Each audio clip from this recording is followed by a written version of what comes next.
Hey guys, it's Brian at Sign Me Up Designs, and today we're going to be doing universal joints on a two-wheel drive 4th generation 4Runner.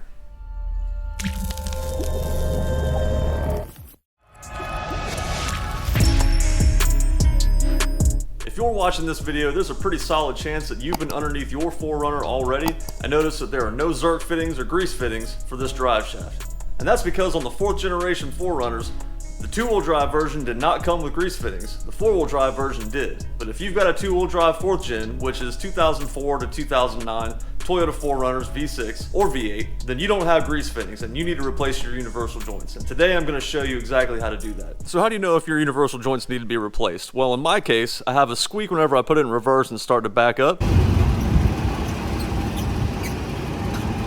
And it's a very fast rotational squeak, and you can kind of tell that it's rotating just as fast as the drive shaft is spinning. Also, in my case, this is a 2007. It's 16 years old at this point, and it's never been replaced to my knowledge. It's got 210,000 miles on it, so it's good security at this point anyway, not just with the noise, but just to make sure that they're good in the future. If you take your drive shaft out and send it to a drive shaft shop, they can probably rebalance it and replace these U-joints for you, but these drive shafts do not have a center bearing. They have a front universal joint and a rear universal joint, so you can easily replace them yourselves for about 40 to 50 bucks, depending on where you get your parts. Okay, this isn't a very hard job.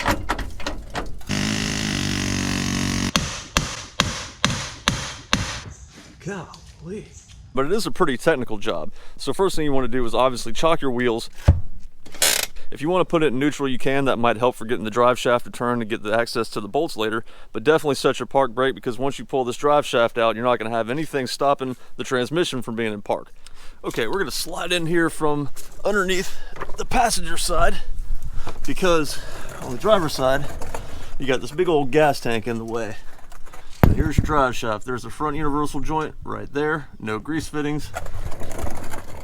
And there's your rear universal joint, and here, no grease fittings. So you're going to need 14 millimeter, either a socket or a wrench or something. And if you have this in neutral, you can spin the drive shaft, but right now I got it in park, so I can't spin this thing. Something else to keep in mind, when you do get this drive shaft out, you might leak a little bit of transmission fluid out of the tail shaft here on the transmission. Not a big deal. If you have like a rag or a bucket or something, you can put it right there and catch all that fluid. Once you get the 14 millimeter nuts off, you're going to run into a problem where you can't get the drive shaft all the way off of the studs. Now, what you're going to need is an inverted Torx bit to get one of these studs off. But if you don't have that, and I don't recommend doing this, but you can cut the bottom of the stud off before the thread, around maybe 2, sometimes 3 of the studs here, to be able to get the drive shaft to come off. Again, I don't recommend doing that. I recommend getting the inverted Torx and just pulling the studs out of the differential. Now, the next tool you're going to need is this E10 Torx bit socket.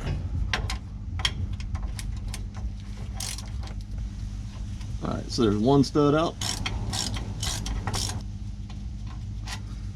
and there's the second stud. Okay, now you're gonna take the drive shaft, make sure the vehicle's in neutral and wheels chalked, rotate the drive shaft down to the bottom, and take those nuts off right there.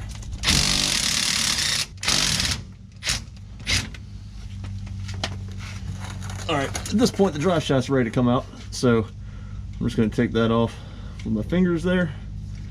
Make sure it's still resting on the studs. Get the washers off. Now we're going to push the drive shaft forward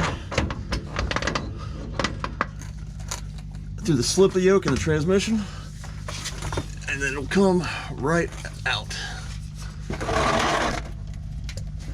Might lose a little bit of transmission fluid, but that's no big deal. Here's a little tip, guys, before you get started. These U-joints are the same front and rear, number 387 if you get the Moog brand. Get yourself 3 of these if you've never done this job before, and here's why. Just in case you have an issue with some of the needle bearings falling out, or for whatever reason you have a cap have an issue, or you lose a needle bearing, or whatever reason, you'll have an extra one and you won't have to go back to the parts store. And if you do get it right the first time and you don't need the third one, you can always take it back and get your money back. Quick tip, trust me, get 3 of them. You'll be happy that you did, just in case you need it. The first thing you'll probably notice is that these U-joints, typical U-joints, have a circle or C-clip or some sort of retaining clip on the outside of the bearing that sits right here. But on these particular ones, the retaining clips, which look like this, they sit on the inside of the U-joint instead of the outside.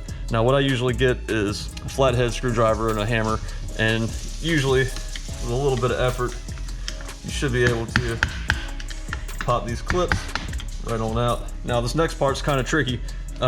You will have to separate the cap from the U-joint, similar to this, to be able to get this U-joint out of the drive shaft coupler here. Be careful whenever you do this. Inside of here are these little needle bearings, and they should stay with the new joint, but be very careful when you pull these caps apart. These things can be kind of a pain to get back into place if you mess up where they are. So just use this for reference. That's kind of how they come off. So we're gonna have to take this cap off and this cap off. So it'll take a little bit of effort, but you should be able to pry them out, and they'll come out this way.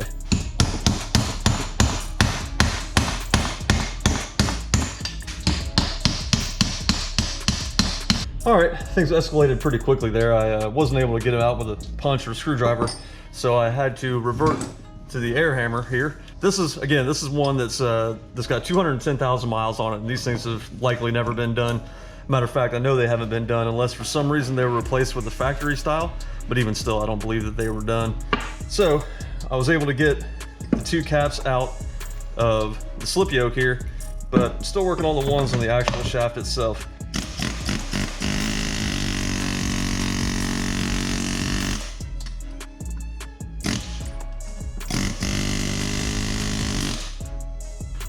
That air hammer makes really quick work of that.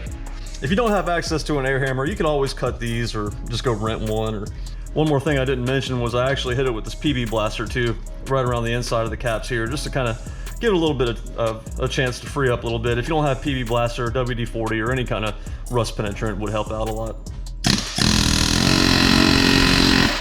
All right, one last helpful tip. If you get to this point, you can also get a socket that's the same size as this cap and run it through the top here and punch it out that way with using a hammer and a chisel. Okay, we got them all out. Let's get it cleaned up and get ready for the new ones to go back in. All right, my GoPro died, so I went ahead and finished up the side with the yoke. I'm on the other side now that adapts to the differential.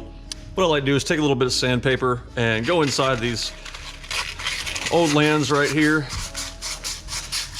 where the old caps set, and just kind of scuff them up and give them a fresh surface for them to slide into. It makes slide into them a little bit easier. We'll do the same thing on the drive shaft flange.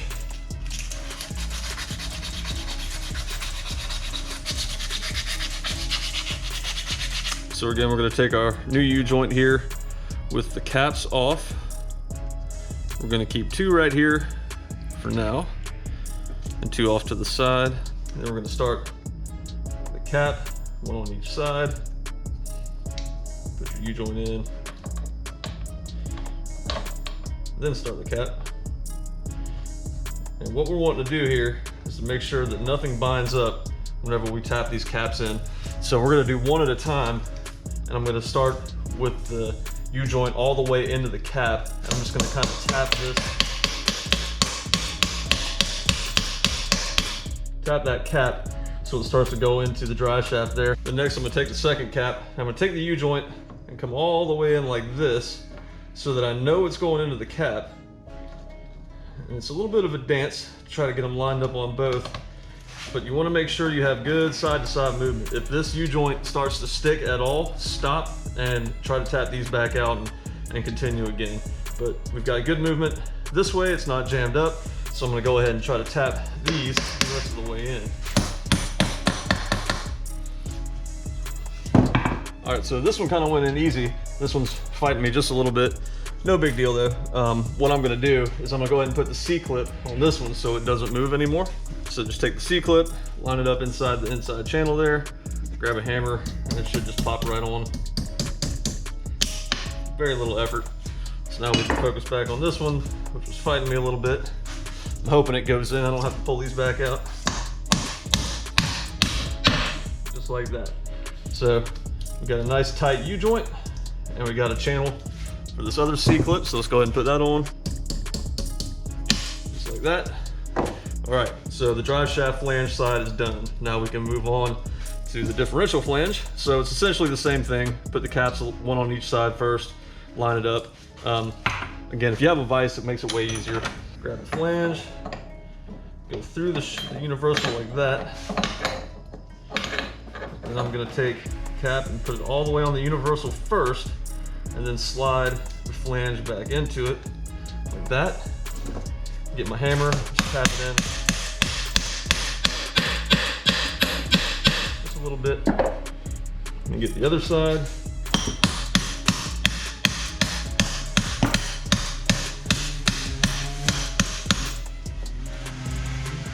All right, so again, I got access to my channel for the C-clip here.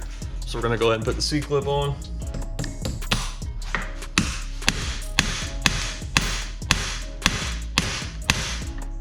There we go.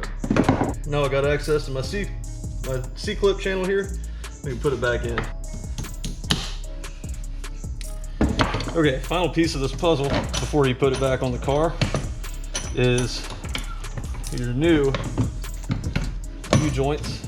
Universal joints should have this little threaded hole here, and this for this Zerk fitting that comes with the new universal joints. Now, if Toyota would have just put one of these on there from the factory, you probably wouldn't even be looking at this video right now. But now, the good news is you won't ever have to do this again, because you can just come in here and grease your joints if you ever hear it squeaking again. So it's gonna be an 8mm. We're gonna snug that up. Gonna get a little grease gun here, put it over the fitting.